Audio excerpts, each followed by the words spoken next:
하나님 말씀은 마태복음 2장 1절에서 12절까지 말씀입니다.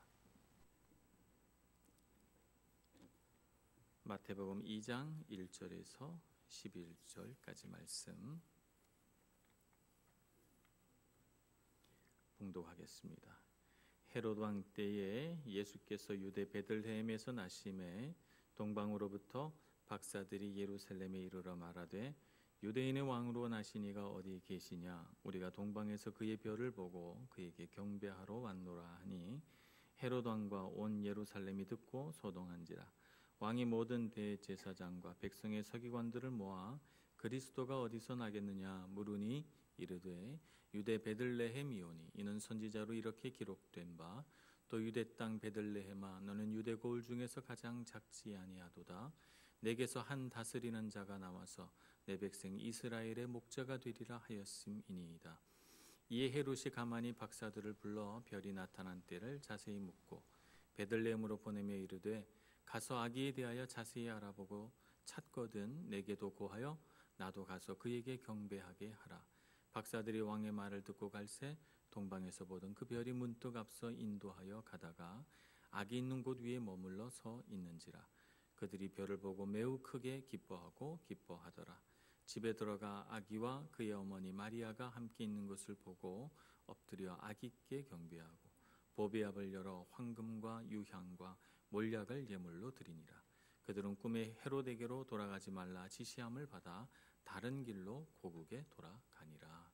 아멘. 저도 어린 시절에 그 교회학교 성탄 발표회 시골에서는 24일 밤에 했던 기억이 납니다. 저는 마태복음 2장을 이렇게 읽을 때면 그때 생각이 자꾸 나요. 그때 제가 마태복음 2장을 암송을 했거든요. 그래서 아직도 기억나는 것은 헤롯 왕 때라고 하니 첫 글자가 기억이 납니다. 그래서 스포트라이트가 비춰올 때 제가 그 뒤에를 다 잊어버려가지고 선생님이 너무 놀라셔서 바로 단상 아래에서 성경을 다 불러주셔서 그래서 제가 했던 너무너무 창피했던 기억이 나는데 그러나 그 성탄절의 설레임 또 성탄의 어떤 기쁨을 가지고 모여왔던 성도들의 어떤 뜨거운 열기 그런 것들은 제가 성경을 완벽하게 얼마나 외우느냐 암송하느냐 거기 있지 않더라고요. 얼마나 기쁘고 감사한지 그런 저의 부족함도 전혀 개의치 않고 다들 좋아하시고 기뻐하시고 그랬던 기억이 납니다. 올해는 성탄절이 24일, 25일 이렇게 연달아 주일 또 월요일 이렇게 붙어 있어서 또 우리 성탄 음악회도 또 23일 붙어 있어서 다들 피곤하시고 힘드신데도 불구하고 주님의 나심을 기뻐하시면서 이렇게 예배하러 오셨으니 참으로 우리 모두에게 하나님의 은총과 기쁨이 가득하리라 믿습니다.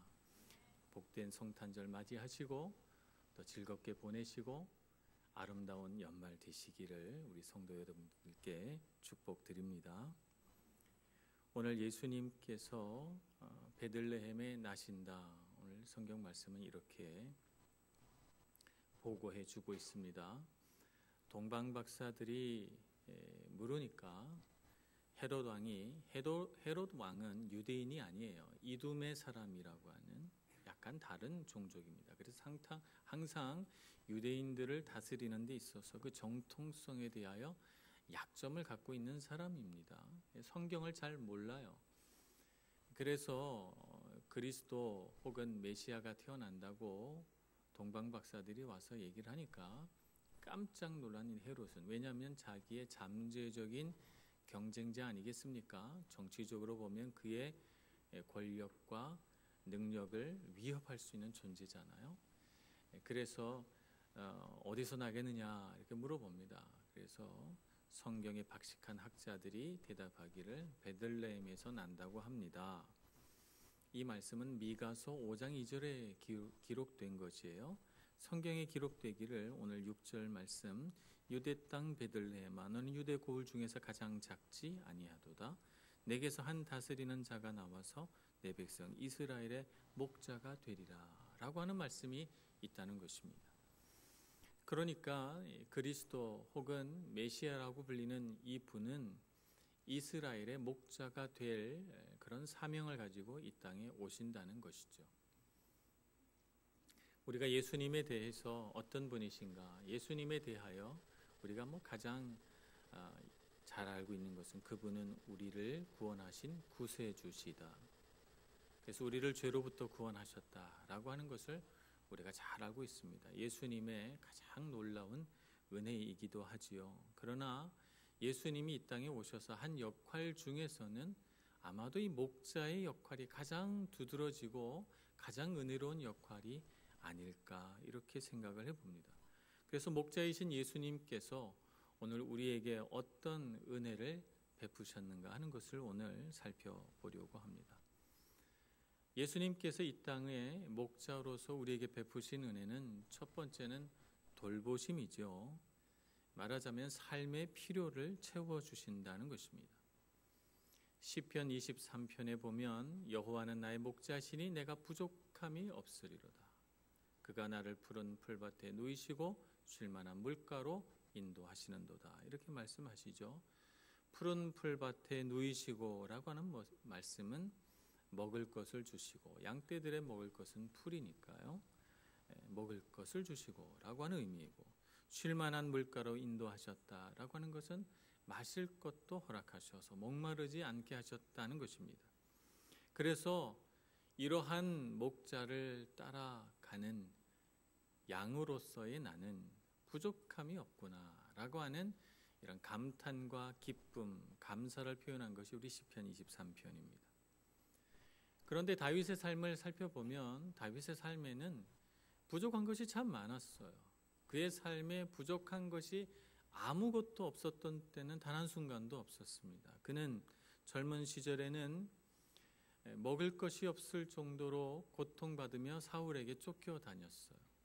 그래서 오죽하면 먹을 것이 없어서 하나님께 바쳤던 떡, 진설병이라고 하는 것도 그가 나중에 문제가 될 것을 다 생각하면서도 그럼에도 불구하고 그가 먹을 수밖에 없었어요. 너무나도 배가 고팠으니까 말입니다. 유대 광야에서 숨어 지냈습니다. 유대 광야는 사해 근처에 있는 광야예요. 사해에 물이 많죠. 근데 먹을 수 없는 물이잖아요. 그러니까 광야에도 물이 없고 사해물도 마실 수가 없고, 그래서 물이 없는 곳에서 그는 10여 년을 굉장히 고통받고 살았습니다. 엄청난 목마름이 그에게 있었죠. 배고픔도 있고 목마름도 있는데 왜 다윗은 내가 부족함이 없으리로다 이렇게 고백하는 것일까요? 그 이유는 인생의 위기의 순간마다 꼭 필요한 순간에 주님께서 먹이시고 목마르지 않도록 인도해 가시는 것을 그가 경험했기 때문에 그렇습니다. 그가 정말 피곤하여 넘어지려고 할 때는 주님께서 쉬게 해주시고, 그가 정말 배고파 쓰러지려고 할 때 먹을 것을 주시고, 목마를 때 마시우게 하시는 하나님의 은혜, 그 은혜를 경험하고 나서 보니 주님 때문에 내 삶에 부족한 것이 없구나라고 그가 고백하게 된 것이죠. 마태복음 6장에도 주님께서 우리에게 그와 같이 가르치십니다. 마태복음 6장 31절 말씀부터 보면, 그러므로 염려하여 이르기를 무엇을 먹을까 무엇을 마실까 무엇을 입을까 하지 말라. 이는 다 이방인들이 구하는 것이라. 너희 하늘 아버지께서 이 모든 것이 너희에게 있어야 할 줄을 아시느니라. 하나님 아버지께서는 우리에게 무엇이 있어야 하는지 다 아시기 때문에 우리가 배고플 때, 우리가 목마를 때, 우리가 헐벗었을 때 우리의 필요를 아시고 공급해 주시는 분이시다. 그래서 주님은 우리의 목자시다라고 우리가 고백하는 것입니다. 목자이신 주님께서 아시고 채워주십니다. 오늘날 우리가 이태리 땅을 살아가면서 우리도 동일하게 광야를 경험하고 목마름과 배고픔을 경험하며 이 땅을 살아갑니다. 한국에서는 어떻게 손 내밀어 볼 만한 데도 있건만 해외에 와서 살다 보니 목이 마르고 배가 고프면 손 내밀 데가 없어요. 그래서 우리 마음속에 목마르고 배고픈 것이 굉장한 위기가 되어 찾아올 때가 많이 있죠. 그럴 때마다 주님께서 우리를 먹이시고 마시우게 하시고 입히시는 것을 우리가 경험합니다. 그래서 우리가 여전히 지금도 부족한 것이 많고 여전히 지금도 이런저런 필요가 우리 옆에 있지만 그러나 우리는 주님께 고백합니다. 여호와는 나의 목자시니 내가 부족함이 없으리로다. 그래서 내 삶에 또다시 부족한 것이 찾아와도 주님께서 나에게 은혜 베풀어 주실 줄 경험으로 알기 때문에 그런 것입니다. 그런데 우리에게 물질적인 필요만 있는 것은 아니에요. 우리에게는 물질적인 필요뿐만 아니라 영적인 필요도 있습니다. 사실 물질적인 필요는 우리 눈에 보이고 또 비교할 수도 있고 그것을 측정할 수도 있기 때문에 어떻게 보면 그 물질적인 필요를 다루는 것은 쉽다고 말할 수가 있습니다. 그러나 영적인 필요, 우리 내면 세계에 있는 어떤 이 필요는 우리 안에서 아우성치는 일은 없어요. 영적인 필요가 있다고 해서 우리가 막 없으면 죽겠다 그러지는 않잖아요. 또 보이지도 않아요. 측정할 수도 없어요. 그래서 우리가 영적인 필요가 있다는 것은 알면서도 너무 쉽게 너무 자주 무시합니다. 영적인 필요를 돌보지 않은 채 우리가 오랫동안 지나다 보면 우리의 그 영적인 필요를 방치해 놓으면 어느 순간 우리 영적인 부분이 무너지죠. 무너졌을 때는 우리의 모든 것들이 무너져요. 육체적인 부분도 무너지고 우리의 정신적인 부분도 무너지고 그때는 정말 우리가 감당할 수 없는 영적인 내면적인 시련을 겪게 되죠. 켄트 더닝턴이라고 하는 목사님은 이런 유명한 말씀을 하셨어요. 우리는 모든 면에 한계가 있지만 우리 욕망에는 한계가 없다. 이렇게 말씀하셨어요. 우리 안에는 만족하지 못하는 마음이 있어요. 가만 생각해 보면 우리가 배고파서 음식을 먹지만 음식을 다 먹고도 배가 부른데도 뭔가 만족하지 못하는 마음이 들 때가 있습니다. 우리가 목이 말라서 시원한 물을 한 잔 마셔도 그런데 목마름은 가셨건만 뭔지 모르지만 만족하지 못하는 것이 있어요. 내 마음속에 무언가 새로운 것을 살면 내가 정말 원하는 것을 내가 소유하면 나의 마음속에 있는 뭐라 그럴까 욕망 이런 것들이 채워지겠지라고 생각하지만 내가 원하는 것을 사고 내가 원하는 것을 하고 내가 원하는 것을 소유했건만 내 마음속에 있는 뭔지 모르지만 만족하지 못하는 마음이 있다는 것 우리가 다 느끼고 살아갑니다. 우리는 늘 더 많은 것들을 갈구합니다. 더 많은 시간이 내게 주어졌다면, 더 많은 지혜와 지식이 내게 있다면, 더 많은 즐거움이 내게 내 삶에 있기를, 더 많은 아름다움이 내 삶에 있기를 늘 갈구하고 살아갑니다. 무한히 갈망하는 마음은 어디서부터 온 것인가요? 그것은 끝없이 베푸시는 하나님에 대한 갈망인 줄로 알아야 되겠습니다. 우리 영혼의 무한한 갈망은 하나님의 한없는 은혜와 일치된 마음이에요. 그러니까 이 마음은 하나님의 은혜가 아니면 하나님께서 주시는 은총이 아니면 채울 수 없는 부분이죠. 그것이 바로 우리 영적인 갈망입니다. 이 영적인 갈망을 다른 것으로 채우려고 할 때 우리 삶에 문제가 생기는 것이죠. 우리에게 만족함은 찾아오지 않는 것입니다. 목자이신 예수 그리스도께서는 이러한 우리의 영적인 갈망을 누구보다도 잘 아시는 분이셨어요. 그래서 마태복음 4장에 사탄에게 시험 받으실 때 사탄이 이 물질적인 필요 40일을 굶주리신 분에게 이 돌로 떡덩이가 되게 하라라고 하는 물질적인 필요에 대하여 유혹하였을 때 예수님은 사탄 앞에서 이렇게 당당하게 말씀하십니다. 사람이 떡으로만 살 것이 아니요 하나님의 입으로부터 나오는 모든 말씀으로 살 것이니라 이렇게 선포하시죠. 목자 되신 주님은 우리의 물질적인 필요를 잘 아십니다. 우리가 따뜻하게 지내고 배부르게 먹고 시원하게 마시고 이 땅을 만족하며 살아가기를 원하시지만, 그러나 우리의 영적인 필요 또한 무시하지 않으시는 분이셔서 그 모든 물질적인 필요가 다 채워져도 영적으로 채워지지 않으면 우리는 항상 갈급할 수밖에 없는 존재인 것을 알기에 우리 보고 물질적인 필요를 채우는 데에만 집중하지 말고 영적인 필요를 채우는 데도 우리의 마음과 생각을 기울이라고 우리에게 교훈하고 있는 것입니다. 그러므로 연말을 지내면서 우리가 한 해를 뒤돌아보고 성탄의 기쁨을 누리면서 내 마음속에 가장 충만한 기쁨은 주님께로부터 옵니다 라고 고백할 수 있는 저와 여러분 모두가 되기를 간절히 소원합니다. 목자 되신 주님께서 우리에게 베풀어 주시는 두 번째 은혜는 보호해 주심이죠. 양떼를 늑대나 사자나 곰으로부터, 그런 육식 동물로부터 보호해 주시는 것입니다.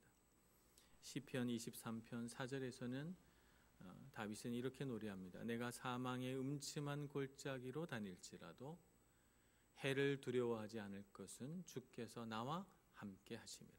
주의 지팡이와 막대기가 나를 안위하시나이다. 이렇게 말씀하십니다.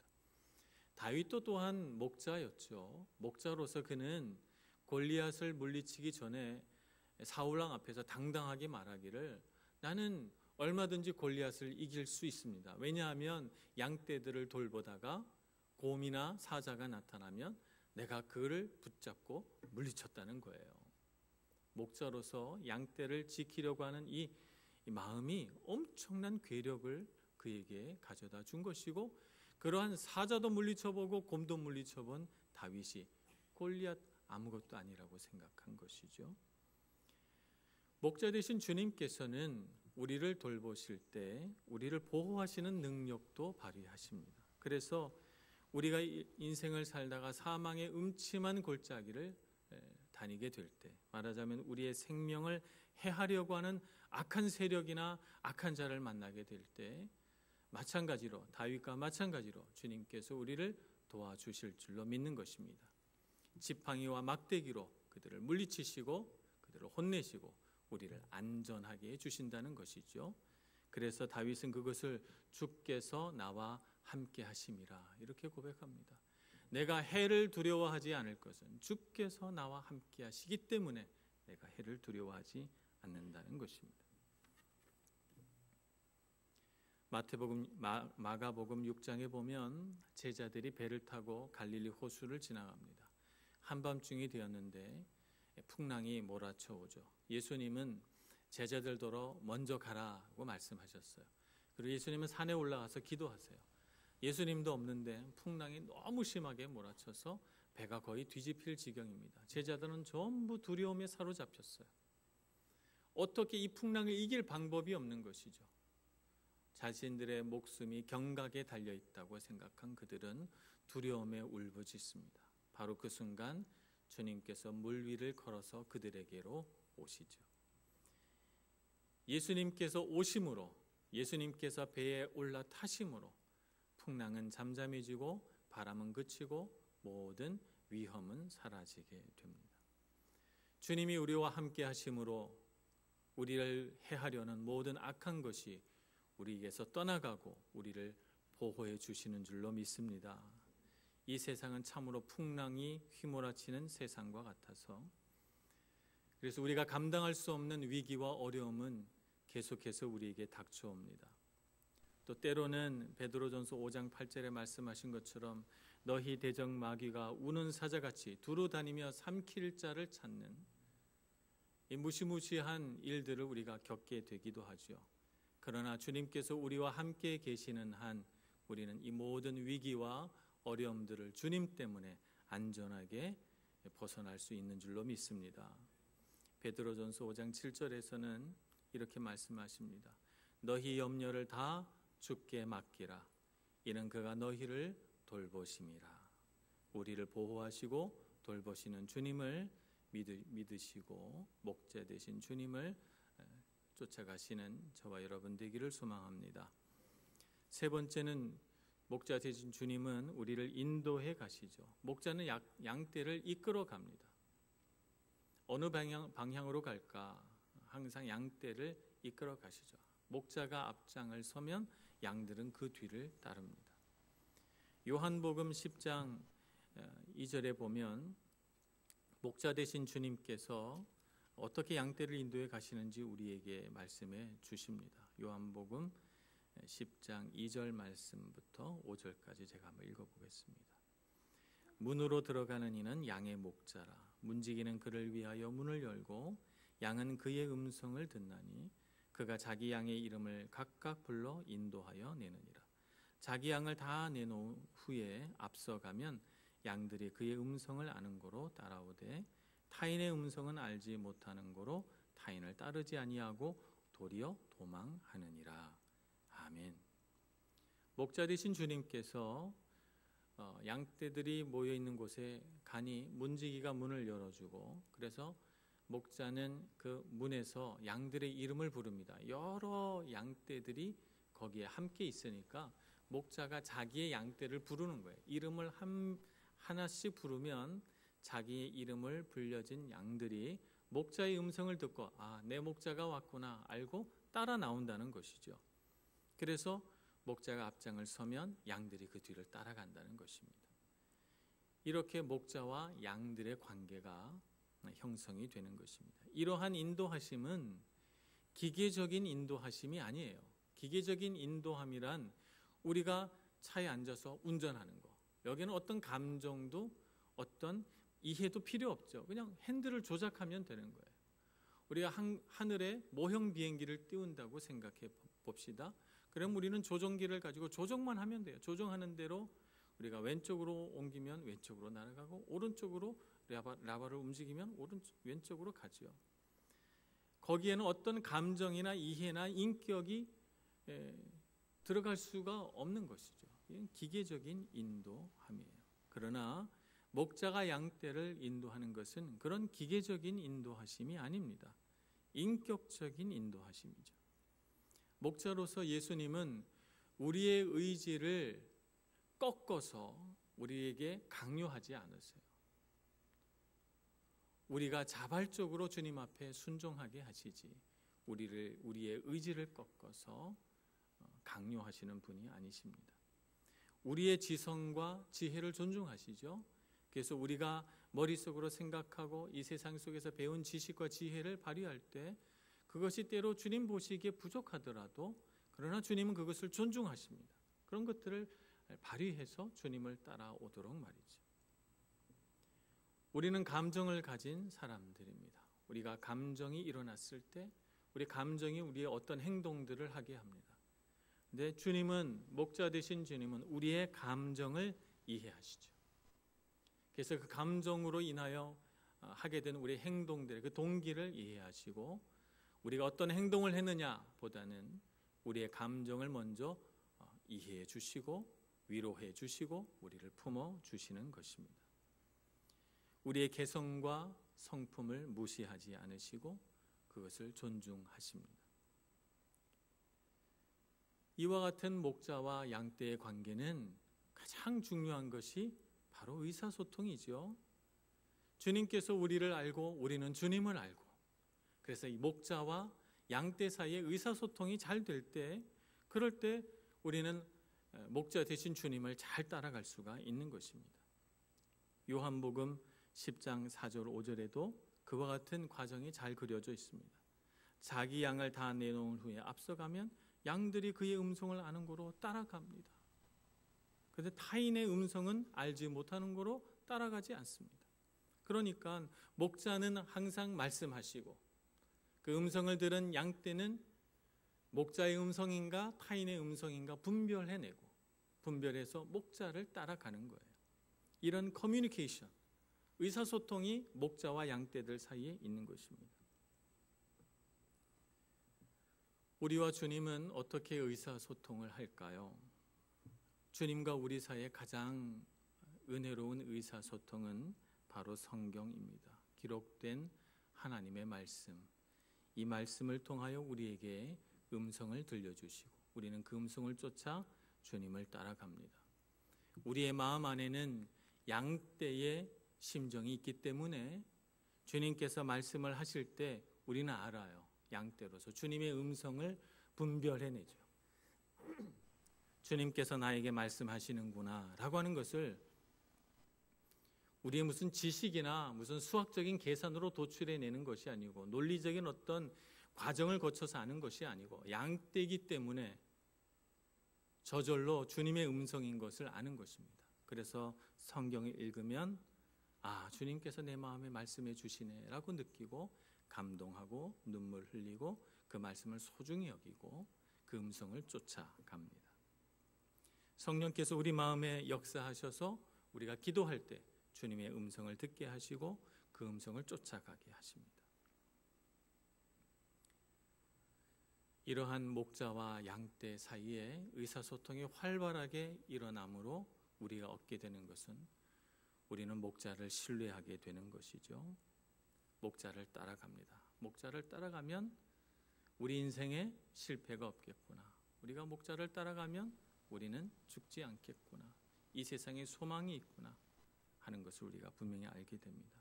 그러나 정말 양떼가 목자를 신뢰하는 이유는 요한복음 10장 14절에서 15절 말씀 때문입니다. 나는 선한 목자라. 나는 내 양을 알고 양도 나를 아는 것이 아버지께서 나를 아시고 내가 아버지를 아는 것 같으니 나는 양을 위하여 목숨을 버리노라. 우리가 정말 목자 되신 주님을 신뢰하고 따르는 진짜 이유는 그분이 우리를 사랑하시기 때문입니다. 사랑하셔서 목숨도 버리시는 주님이시기 때문에 우리가 그분을 신뢰하는 것이죠. 우리가 길을 잃으면 99마리 양들을 버려두고 그 길 잃은 양 한 마리를 위하여 수고를 마다하지 않으시는 한 마리 양을 향한 헌신의 마음을 갖고 계신 주님이신 것을 알기 때문에 우리가 세상에서 방황하다가도 그 사랑에 감격하여 그 사랑에 감동되어 주님 앞으로 돌아오고 주님을 의지하는 것입니다. 목자 되신 주님께서는 우리를 사랑하십니다. 오늘 주님께서 우리 모든 그리스도인의 목자로 오신 줄로 믿습니다.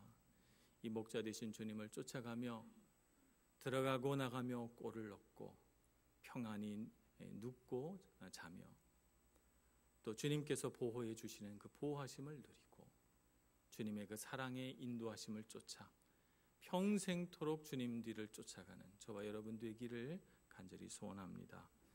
기도하겠습니다. 자비로우신 하나님, 우리에게 은총 베푸셔서 감사와 기쁨이 넘치는 성탄절 주시니 감사합니다. 우리가 목자 되신 주님을 알고 그 음성을 쫓으며 주님만 따라가는 저희들 모두가 다 되게 하여 주시옵소서. 예수님의 이름으로 기도합니다. 아멘.